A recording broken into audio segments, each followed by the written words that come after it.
What's up, everybody? Nick from Stoltec Moto. Today I wanted to show some new goodies off for your Sur Ron Ultra Bee. I guess more specifically our Sur Ron Ultra Bee, but you can get this stuff from us too. If you've been on social media for the past couple months, you've undoubtedly seen some of the work that these guys have been putting into the product, and it was impressive enough that it piqued our curiosity. We reached out to some of these guys over social media, had some great conversations with some of the guys who founded the company. And I'll spare you all the details because a lot of this information is out there on their website, but these guys have a lot of industry experience on the mountain bike side, somewhat on the motocross side, on the trail side, but generally all things two-wheeled. And they have a lot of experience from companies like Fox, as an example, producing things and getting things set up to win.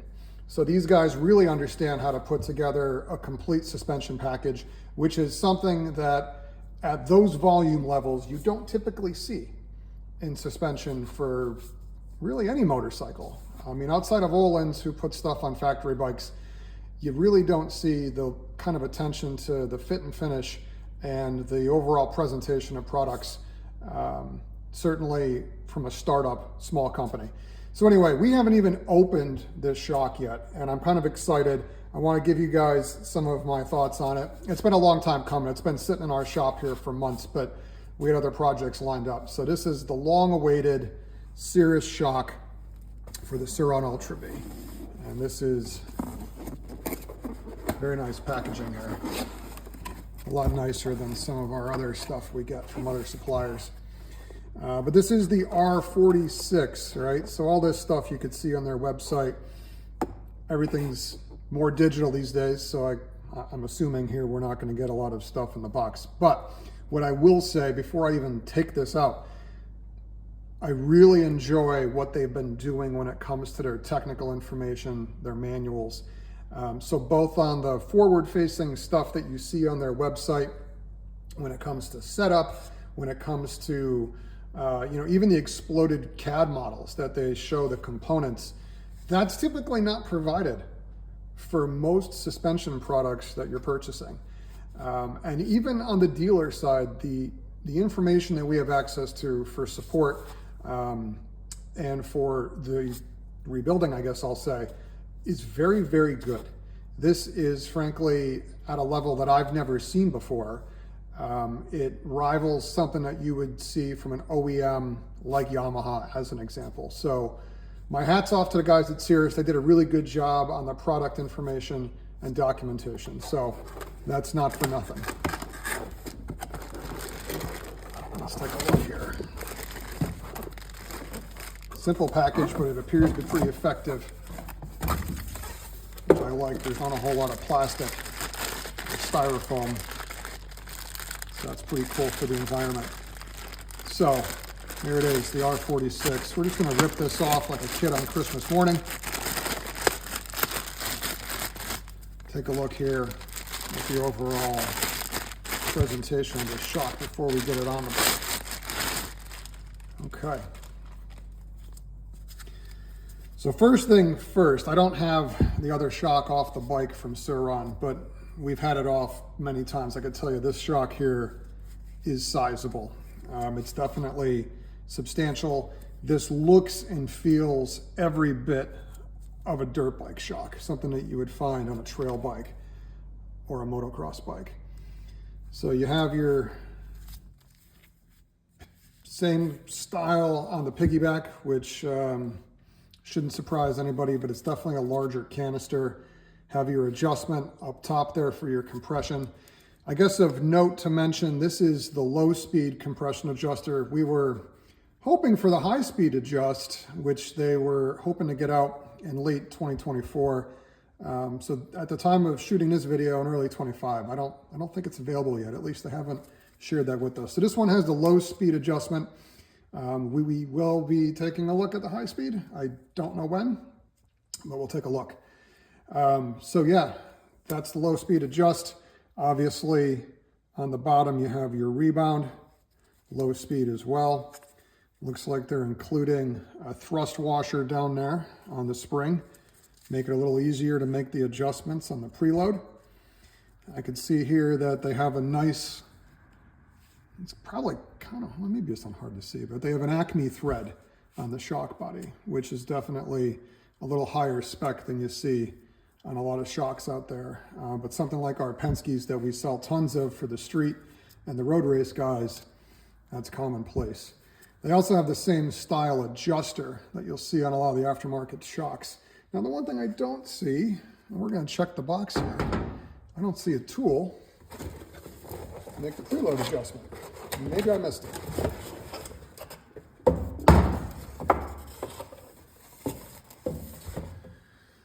And no, lo and behold, no tool. So we're gonna have to sort that out. But these style preload adjusters are pretty cool because they don't require the spanners, which usually ends up with people mangling them with screwdrivers and punches, and even the factory ones on most bikes that come steel, they get mangled up pretty good too. So this will be nice. Once we get the proper tool here, that's going to be easy to adjust. And you can see there, looks like a 5mm head on that. That's going to lock it in place so your adjustment's not going to walk. You can see here that the spring is marked. That's obviously very nice to see. I mention it because not everybody does it. Most do, but not everybody. It's really nice because when you go to make an adjustment down the road, you don't have to guess what spring rate you have on the shock. On the spring rates, they do have a variety of spring rates available for both the forks and the shock, but specific to the shock, as far as I could see, at least I think the last I spoke to these guys, they were looking at 75, 85, 90, 95, 105, and 115 Newton per millimeter. So pretty good range of adjustment on the spring rate there. And that's nice because based on your weight, ready to ride with all your gear and your water bladder and your bike setup, if you have a larger battery, motor, etc., then you can obviously make adjustments to your spring rate and of course your riding style. So that's nice to see. It's not just going to be a set it and forget it setup. So yeah, this, it's a very nice shock. I like the fit and finish here. It definitely looks and feels very premium. Looks very OEM. Not a lot to say till we get this thing installed on the bike, but at least initially, seat of the pants looks pretty good. All right, the other thing I want to check after we looked at the bumper rubber there, I'd like to take a look at these adjusters. Sometimes you can get a sense over how they feel, the construction of the shock just based on the adjustment. So let's take a look here.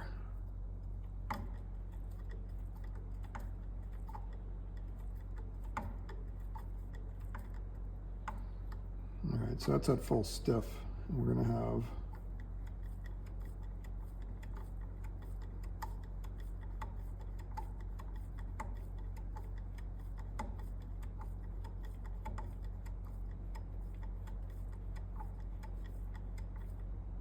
about 24 clicks of adjustment on the rebound. I'm not sure if the video picked it up. There is a slightly audible click to it. There are detents. Honestly, I don't love the feel of it.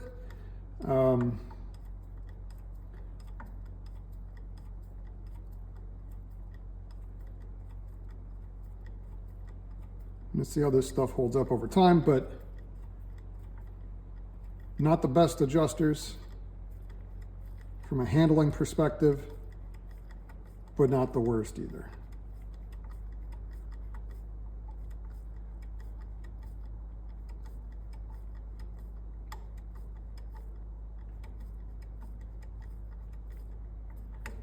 Yeah, so the real piece that matters here is the range of adjustment that you get out of your damping curve, which can only be evaluated on a shock dyno, which we're not going to talk about here today. But seat of the pants, initial adjustment, nice to have some detents. Wish it was a little crisper from a precision standpoint. Well, that feels better.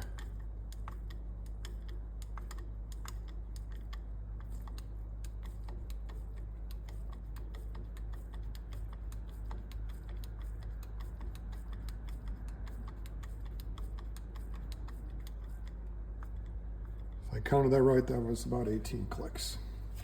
So much better feel up there. We'll see how this weathers over time. A lot of times as the shocks will start to cycle, the adjusters will either start feeling better or they'll start feeling worse. So we're going to take a look and see how that goes. That's a small piece. It looks like I'm nitpicking, but you know, that's appropriate for a shock that costs this much. You expect the highest quality. So all in all, I am very happy with this. I can appreciate the fact that they have a pretty good quality looking zinc plating on the bushing up top. The hard coat anodize on the preload collar, even on the casting up here, looks great. The machined tube here, or the body I should say, with the Acme threads does look good. Seal head looks nice. There's no obvious drips or anything. There's no strange smears of oil, so they took care to assemble this, which is nice. You don't always see that, even from shocks that cost much more money.